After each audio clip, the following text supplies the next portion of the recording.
taking the time and joining us today on this session here. No problem. It's good to be here. Yeah. So just out of putting this together, since we have been speaking about AI agents from a bit now on our calls Tuesday, Trailblazers Tuesday. I was going to say, I just had someone message me and say, "Is the LinkedIn Live going to start?" So is this? It's. I don't know if it's live yet. Yeah, we are live here. We are live. It's live on LinkedIn. Yeah. Oh, okay. Sorry to interrupt.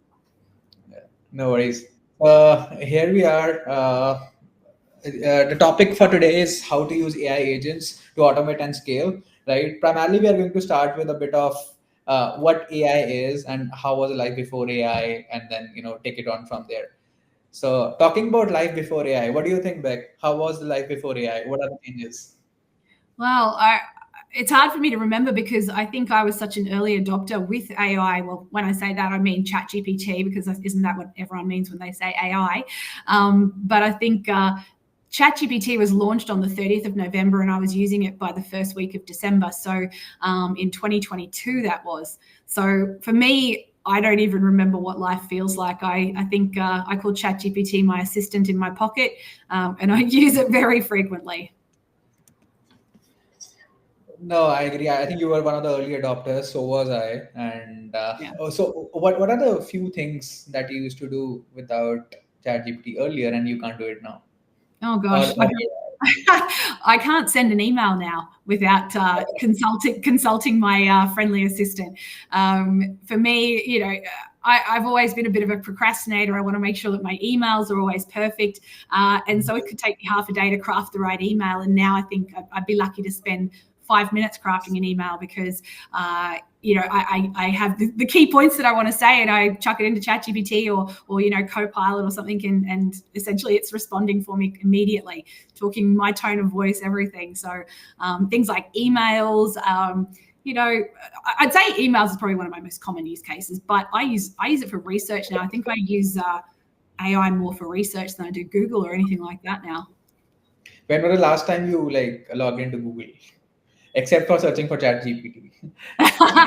Yeah, well, oh look, I will still use it. Still has times where I use it, but then I think, oh, why wouldn't I just go and ask ChatGPT this question because it's more contextual. It can give me the things that I'm looking for. Whereas Google, if I was going to write a prompt, I'm writing a whole URL line of prompt there. Whereas go to ChatGPT or one of the other LLMs and you can ask it pretty quickly.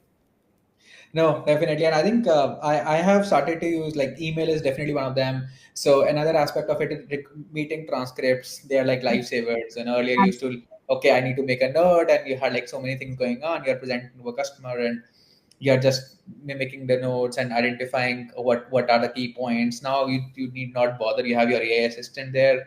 It just gives you a transcript. You can review it, look at it, throw it into an LLM, and then maybe it spits out action items, and it saves us tons of time. Yeah, absolutely. I think a couple of years ago, I started using Otter AI. I don't know if you've used Otter before, but Yeah, it was a we use really Fathom early. mostly. Yeah, Fathom Pardon? and Fireflies. We Yeah, it use was. Fathom, Fireflies. Yeah, I was using that a couple of years ago before AI, before ChatGPT came out, for attending conferences and tracking all of my notes, so I could pay attention and not have to think about it. But now everything I do, you're absolutely right, meeting notes, all those types of things. I honestly don't know how much information I lost because I didn't have AI collecting all those notes before. I'd look back on my notes that I'd been typing out for any particular, conversation I was having with someone. I'm like, what did I write there? What did I mean there? But now, obviously, with all the meeting transcripts, there's context, there's who said what, it collects all the action points so you don't need to remember every action point from a meeting. I love it. No, so do I. I think that is a lifesaver. Otherwise, you could have forgotten certain aspects of it. Maybe one of the most critical information that customer or one of your teammate might have told you. So that kind of adds up. And what we also do is we kind of keep those meeting notes in a document, and then we keep asking AI questions on top of it. Yeah, absolutely. So yeah, like if you have a discovery session, you can have all the transcript from multiple discovery sessions, and then build on top of it. The solutioning gets easier. You can dive deeper into it, ask questions, and come up with a entire exact roadmap what the customer is looking forward to. Yeah, absolutely. It helps you to when you're having conversations with people, you really want to have deep conversations. But when you've been trying to track your notes and collect those really salient pieces of information, you oftentimes are having to head down and track something that means that you might miss either a piece of the conversation you're having with someone. So being able to have that automatic transcription occur, and then being, as you said, able to drill into those notes and find out those pieces that you may not have actually realized was said, but is something crucially important. And I think you and I have both been in circumstances where we've sat with customers and we've probably both had times where we've missed a really crucial piece of information because we were too busy writing down the thing we just heard. So I think it's Absolutely. Yeah. We don't like we used to just cram and write down things and then ignore the customer's voice and understand the nuances of it.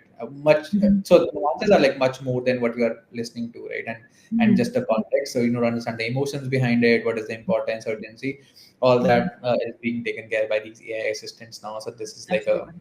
totally a game changer, like AI would call it, right? Yep. Absolutely. Absolutely. A lot of people have started to, we were discussing this earlier also, not something I personally recommend, but a lot of people review these legal documents and put it in their LLM, and they're like, hey, explain me like I'm 12 years old, or anything I need to take care of, or I should know, and Mhm. anything like that. Do you do that? Have you tried it Oh, out? it's funny because I know that I know that we've spoken about it before, and I think there's times where I've definitely looked at maybe a legal document and not understood some of the concepts, and I've definitely put some of these clauses into ChatGPT, given it the relevant place where I am. So I'm sitting here in Queensland in Australia, and I say, show me. Explain to me what this means in the context of Queensland, law, and it's able to dumb it down, layperson's terms. Whereas maybe I would have had to have paid for a legal interpreter or some sort of commercial person to explain that to me before. And actually, just today, I was helping my dad to fill out a government grant for an organisation that he works for. And I was thinking, well, a grant writer would normally pull all this information together and fill out this form and make it very compelling to apply for the government grant. I sat there and was able to help him in an hour to fill this document out, which might otherwise have taken days of effort or even weeks. And my dad was sitting next to me, and I was using ChatGPT to answer, to give us context and help us to write the most compelling case. And he was sitting there, and my dad's, he's a 75-year-old man, and he'd never seen ChatGPT before. So I was sitting there, and he was like, "What is this incredible tool that you are using?" And we were able to really craft it, and there was certain aspects of this government grant that were asking him, was he aware of all of these different legislations? And it just has a yes no tick box. And so I had to say to him, well, let's just chuck it into ChatGPT and ask what it actually means before you sign your life away and say that you agree to these terms. So I would say maybe not feeding an entire legal document in or a contract or something like that, but definitely asking it questions and helping it to interpret statements that maybe you don't understand. Makes sense. No, that is how people mostly exactly use it. Like, in fact, yesterday only I introduced my dad to Notebook LM, and Yeah, he started putting YouTube videos in there and give it more context. I think we were speaking about Notebook LM yesterday itself, right? So yeah, it converts into a podcast. You can just listen it on the go, or you can ask questions. It is really helpful. These smaller things, they save a lot of time. yeah. Otherwise, I remember I was looking at a 2 hours long video prior to these AI tools. I would have like re-gone through the entire video to identify and look Mhm. at one nuance that I had to, but now I can just prompt and ask questions out of it. So Yeah, it saves tons of time. It increased productivity maybe 10, 20, 30x. absolutely. Like for me, it's a game changer in productivity. And I think I was a fast worker before. I had a high capacity for getting through things, and now I have an even higher capacity for doing things. And I feel like I'm setting myself up for failure, and it's going to hurt sometime in the future. But there'll be a day where we have a global outage for AI, and I'm going to cry because I'm going to realize how many things I am relying on it for. But it really is a powerful tool, just as you say, from a personal productivity perspective, and not having to, you know, engage your brain on some of those things that are you don't need to, like, use your brain for the important things that AI hasn't figured out yet. Yeah, absolutely. Great. So I think we have already discussed life after AI agents. Do you want to add something else? Look. I mean, you and I have spoken about this frequently. I think that's why we're on this call today. But I think I'm just super excited for what it means. I know a lot of people are afraid of what AI means and what it can, you know, what it means for them personally, what it means for them professionally. Is it going to change, our ways of working, our ways of life? And I think, to be honest, the answer, as I think you and I both agree, is yes. The answer to everything there is that yes, it is going to change everything that we do. And so, for me, I'm personally really excited about what it means, because I dream of a day where I can just use AI and maybe just, I don't know, retire early or something. I think if we accept it or not, that is the future, right? So I think we should embrace it, learn it, and understand how it can help us improve the productivity. I know people are like scared, but I think eventually everybody, this will be like a phone, right? Everybody will have to have it, and they'll have to use it more efficiently in order to Yeah. keep up with the pace of the world.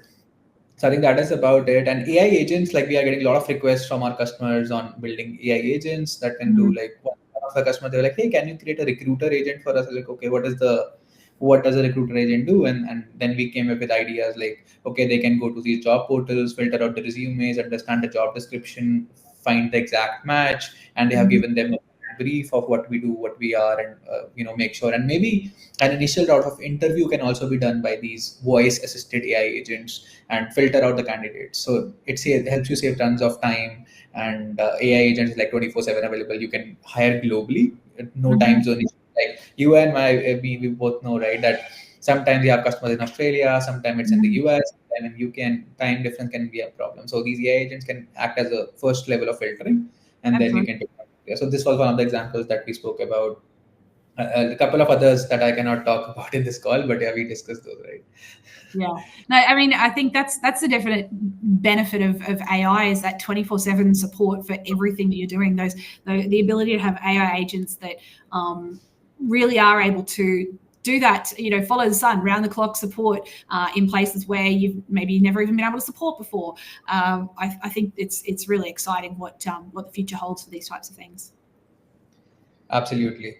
So talking about this is, I think, one of the most important questions people have. People think automation is AI, but let's segregate this. Like AI agents are really different from automations. Automation have been around for like more than a couple of decades now. Mhm. So automation is if else conditions that we kind of place. If this happens, or if this customer is a higher priority customer, then this workflow should execute and things like that. But AI agent is more about understanding the context, understanding the nuance of the customer, and then responding in that way.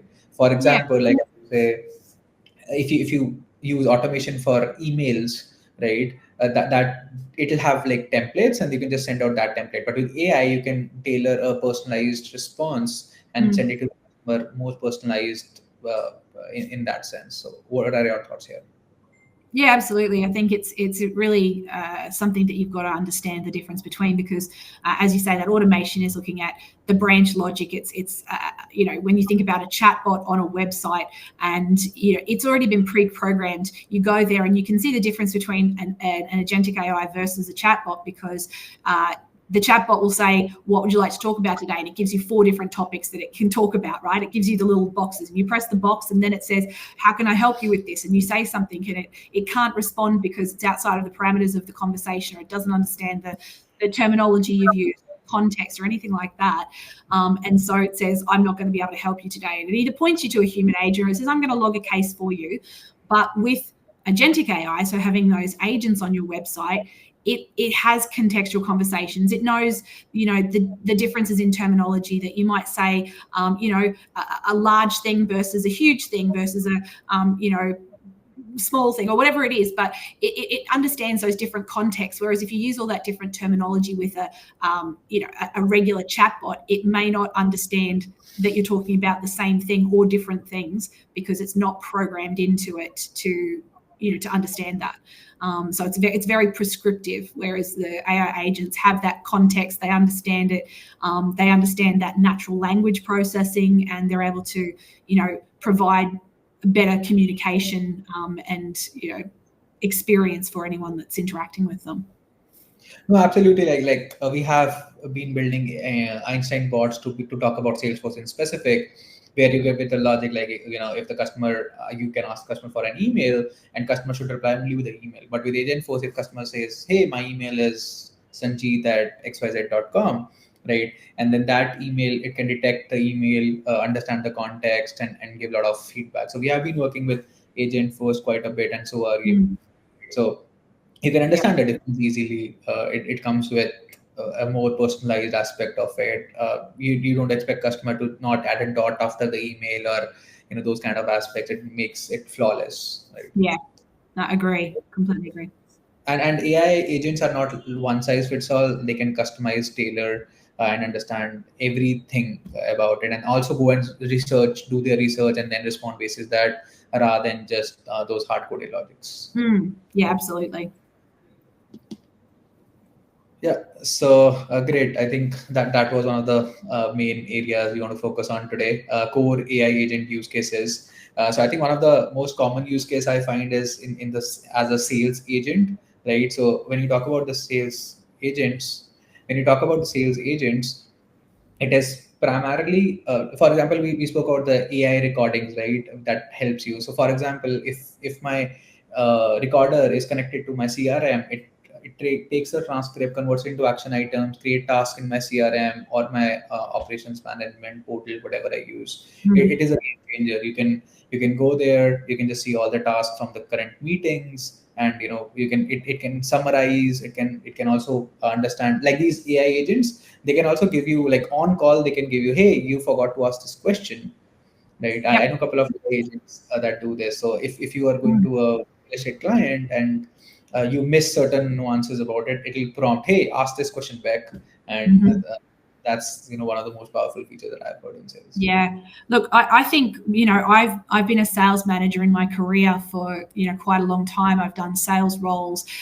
And more than anything, even though a CRM is a customer relationship management system, it's built for salespeople to help them to track their deals, to track their, everything that they're working on, maintain those amazing customer relationships that salespeople are so good at. But they hate putting information into the CRM, right? So they want everything to be easy, and whenever you're building out some type of CRM, you're really asking salespeople to be on the tools and be admin people and enter this information, which is absolutely against the grain of what they want to be doing. So for me, this agentic AI revolution that we're seeing, it really will underpin how salespeople can, move away from any of those sort of admin tasks. It can help them to track all of those things easily. It can help to remind them to do the things that they need to do. But more than that, and I think this is something that we've spoken about as well, is, in the Agentforce space with Salesforce, there is really this amazing concept of the sales development rep agent. I absolutely love it. This is a really strong tool that has been created and is being developed further, because the SDR agent can help to qualify leads. So if you're an organization that has a small sales team, and most places are, you've got a small sales team, but you get a high volume of leads come through, and you think, well, gosh, the salesperson doesn't have time to go and speak to every one of those leads. How can I qualify these leads or get them to a state where I know that we're really close to being able to convert them to something more? This SDR agent has the ability to qualify these leads, to be able to understand if they're hot, to communicate with them via email, and hopefully, safe harbor in the future, omni-channel experience through other ways. But basically to qualify these leads before they even touch a human salesperson. And then when the human salesperson is assigned this, it might be that the person has already booked a tour in a place that they're going to see, or they've booked a demo with a sales agent. Like, it gets to that point where they're ready to go, they're hot, and you didn't have to do any human interaction or spend any hours on it, and they're hot to trot. Whereas if you just sort of trawl through the regular leads, you hope for the best when you're going through them and looking at them, that this is someone who's self-qualified and has said, yes, I am really interested. You're just hoping that they are, or else you're wasting your time. So for me, the sales space is such a cool space for AI. And yeah, I think another nuance here is I was speaking to this guy last week, and they'll run like a retail store based in the UK. And like, hey, Sanjeet, is this possible that we have like cameras around the store, and when somebody walks in, we Mm. look at people's gestures and the way they are talking, the body language, and the way they are strolling around, and figure out, we create like observe and create a pattern out of it, and then Mhm. figure out from those patterns, train an AI agent to identify what is the body language of a person who is planning to buy like monthly groceries and things like that, so that they can like have somebody at least assist them, right? Yeah. And that kind of work. I'm like, okay, yeah, dude, this is like crazy, a crazy idea. Yeah. This wouldn't have been possible without AI agents and understanding and training the LLMs to determine patterns. And this is good, right? Some people just come here, they want to just stroll around, just they are bored at home, to go Oh, there it's and Yeah, that's so interesting actually. Like because I used to work in shopping centres, and a lot of mall media organisations had eye tracking tools to actually see where people were tracking, and the types of things that they were looking at. And I'm just thinking the power of AI overlaid on that. To be able to imagine looking at something and then showing the right ad at the right time to the right demographic of person that's looking at right. your screen right then. That would be amazing. Yeah, So maybe there's a whole new, era of advertising that people can look at in that respect. absolutely. And you know what products people are picking, and you can have like entire kind of Mm. dashboard around that, and then pitch people basis that. Understand, you can also categorize like, okay, somebody who's like a teenager, what are they interested in, right? And things like that. So it can, like I found this idea really exciting and interesting. My brain's going overtime right now. All I can think about is imagine you're walking through a shopping center, like through a supermarket, and they're tracking the eyes for what's tracking attention on the shelves. Oh my god, that would be crazy. You walk into a Kohl's and they're like, oh yeah, Beck needs this, and next day you have all these ads popping That's up in right. It connected to my Facebook, and all of a sudden, Facebook's telling me all of these things that I looked at in the store yesterday that I now have to buy. the No, totally makes sense. And other areas, I think, is also marketing is a great area where a lot of people are using AI agents Yeah. these days in marketing. And I think primarily in marketing, you can also determine, okay, suppose I send an email, right? What time is the prospect most likely to open that email? What are the schedules like, and things like Mm. that. So you can determine the pattern and also the content. I think marketing is one of the best areas people are using AI in today. Then Yeah. also analysis, I think it can run on historical data, come up with new ideas, observe new patterns, like we discussed about the retail aspect. Like that is one industry, but I think in every industry you can, think of bunch load of ideas there. I mean, if you imagine, like everyone for years has been talking about, they've got these data lakes and they don't know how to unlock the data in their data lakes, right? Imagine applying AI to that and getting those trends and understanding them. I mean, that's really powerful in so many different spaces because like more often than not, and you would have heard it too because we're obviously doing a lot of the same stuff, is when you talk to people and say it's great, I've got all this data but I don't know what to do with it, and I look at a report, but great, that's just a report. Like we've talked for a little while about having data driven decision making. This is how you do that.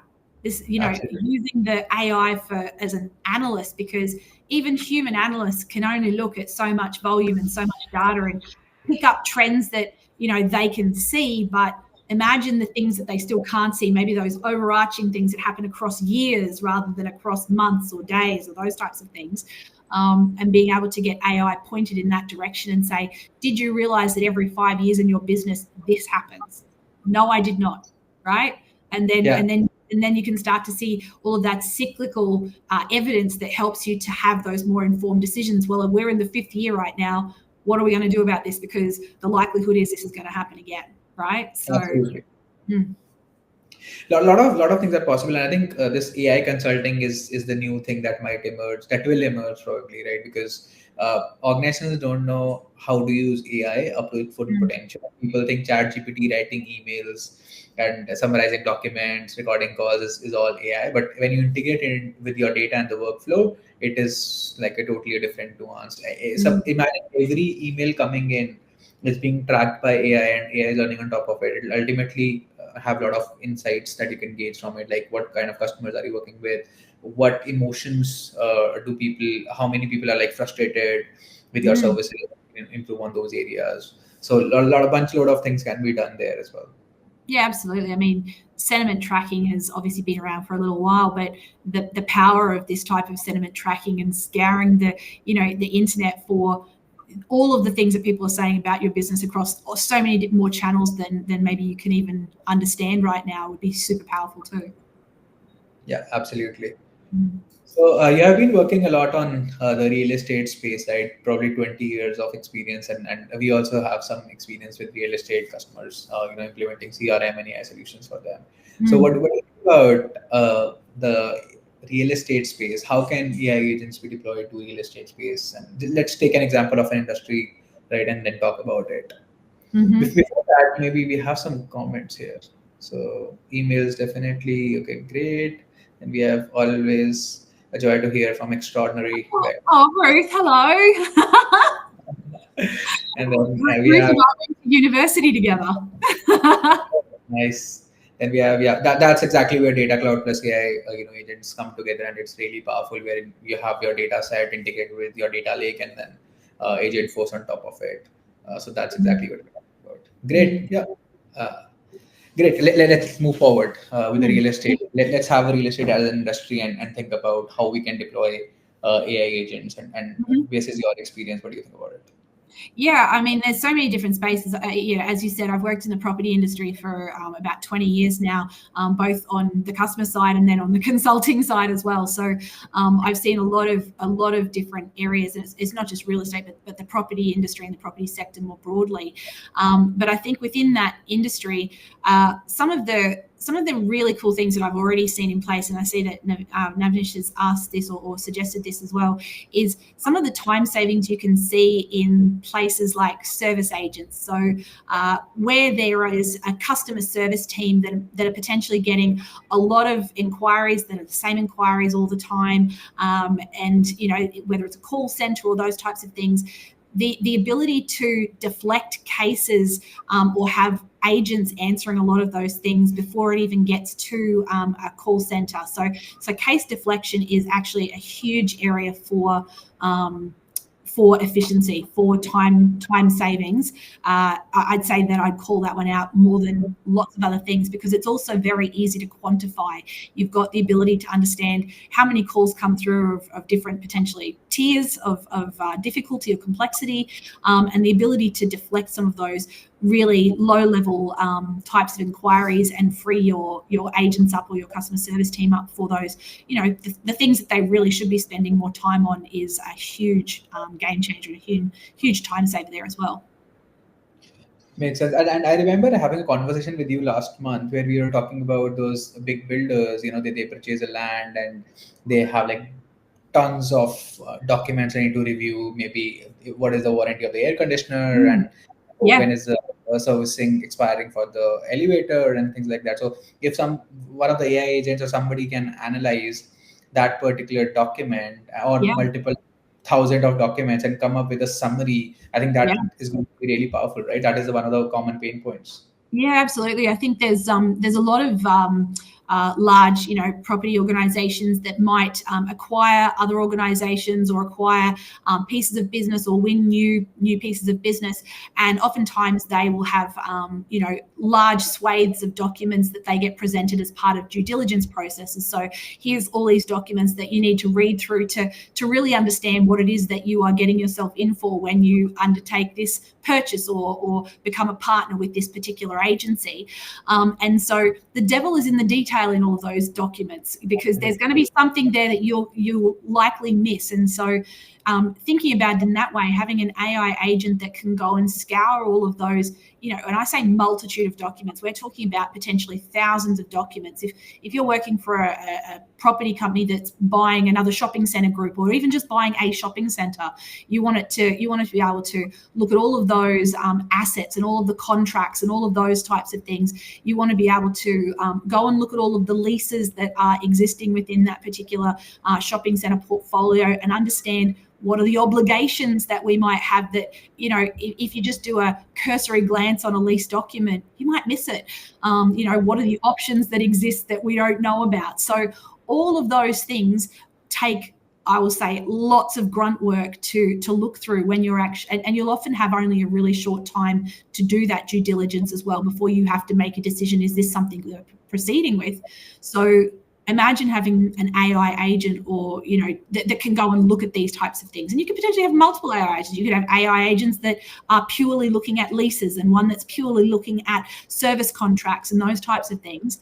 And the ability to then produce that information in a meaningful, summarized way that helps you to understand the key areas of concern, things that you might want to ask about, things that might help you to reduce the price that you might be able to pay for something. Like, that's powerful.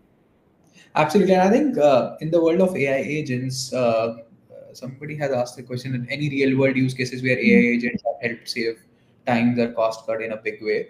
I think, yeah, probably. For example, like I gave the example of recruitment, right, wherein a recruitment agent can be created. I think the future might unfold in a way wherein we'll hire maybe some AI agents. Those can do some different aspects of it. I'm not saying it will cut out the human labor, but it'll make us more efficient, and also give us time to work on something that is really important, rather than just screening through the resumes and just looking at it more of a repeated work. And then the HR can look at broader aspect wherein you want to understand the emotions of the people, what they stand for, the vision they align with or not, and those kind of aspects. So I think AI agents in the future, maybe 5-10 years online, I don't know when, but can be like an HR agent or a marketing agent, an assistant to CEO agent, and multiple, like, as humans, they'll have like different roles they are trained on, and then they can help you with your daily stuff. What do you think about that? Yeah, I completely agree. I think that look, and we've talked about this before as well. Is do I think that some people's jobs are at risk of AI agents? Absolutely, I do. Like, I think that not say it is potentially crazy, but every time you talk about this, and you think about the Industrial Revolution, you think about all of these massive jumps forward in history. There's always new things that come out of it. So there's always new job opportunities that come as a result of it, and reskilling and those types of things that can happen. And it's not always the lowest the lowest denominator of job that is being taken by these either. So I think you and I both know, and after talking about vibe coding yesterday, that it's not. There's lots of levels that will potentially be. I don't want to say attacked, but AI will wiggle its way into all different levels of professions. So I don't think there's any particular level of profession that is going to be more or less impacted by AI at this stage, but potentially in the future there will be. But I think it would be really remiss of us not to expect that AI will replace some people's jobs, but there will be other opportunities for them to do things in the future as well. No, absolutely. I think you'll have to learn and adapt to the new change, and maybe figure out another way of doing certain uh, and also you need to embrace AI. It is still a long way to go, probably, where it will replace like everybody. I don't know if that is possible even, but you should embrace AI, increase your productivity, and keep on working towards it. Like, vibe coding is a thing. A lot of, I think, lawyers are also losing losing their clients because people are like just asking AI on if there is something to be reviewed in this contract, and then the first level of filtering is done by AI, and then they are moving on to the lawyers. A lot of other aspects, probably, right? So that is definitely an area, but everybody needs to be updated on what the future holds, what are the new models coming up. Not to get too, but yeah. Yeah, no, and I agree. It's excuse me. I've spoken to lots of people who also don't. They're afraid of AI, and I get it. And they're like, oh, I don't really even want to think about it. Don't want to look at it. I'll deal with that in the future. I'll look at it next year. People that are thinking that way.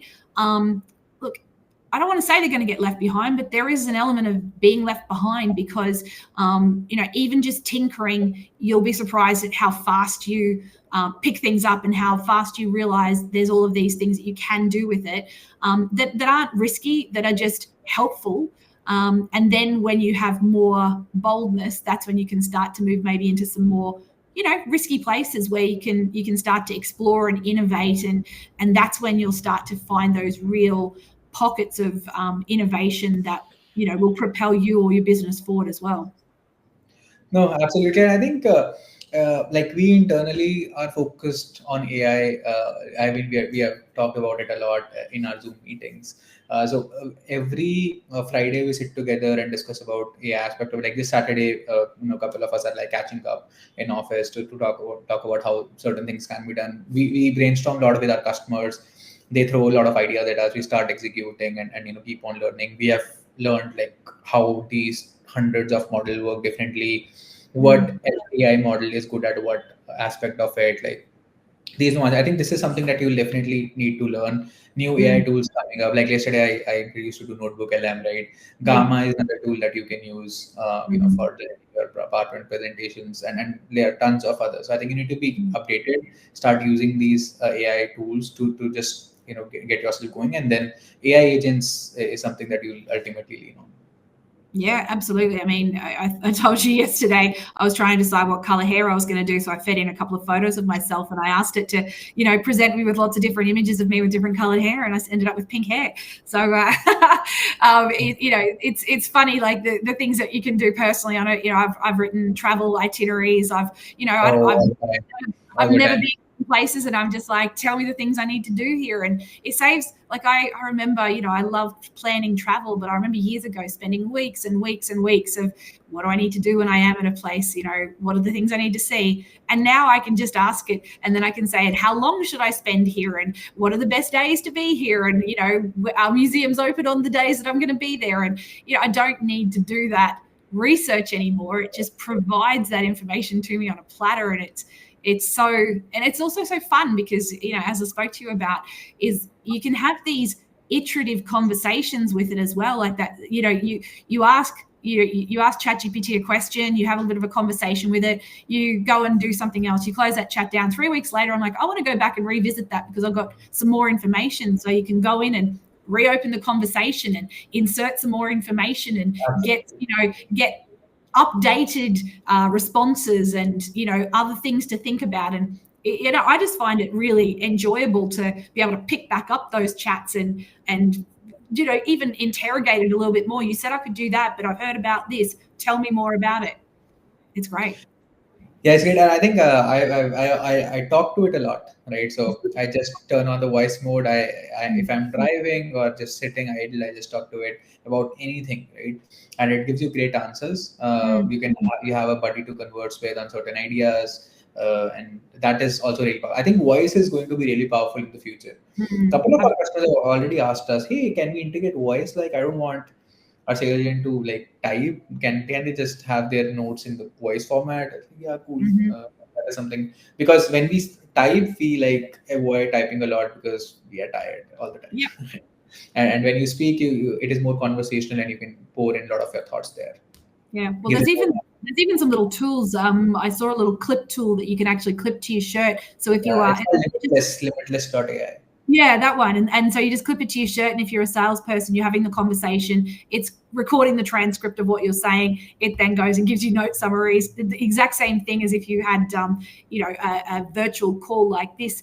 And it's tracking the transcript. You can just do it with a little clip on your chest now. So that's going to come Actually, in pen format in future, all sorts of things. yeah, I think I told you, right? We're implementing that for one of our customers, wherein we are limitless is being integrated, and it is like noting all the conversations and giving Yeah, it you was advice. probably you that told me it. But yeah, it's I'm the one very, who told you. yeah, it's very cool. Yeah. No, great. Thanks for taking our time back. And I think we all do these conversations in a Zoom call, just sort of putting it out like there, and maybe somebody can learn something from what we have been discussing over the last few months. So thanks Yeah, for taking our time, and catch up soon. no problems. Thanks for having me. I'll talk to you later. Bye bye. Have a good one. Bye.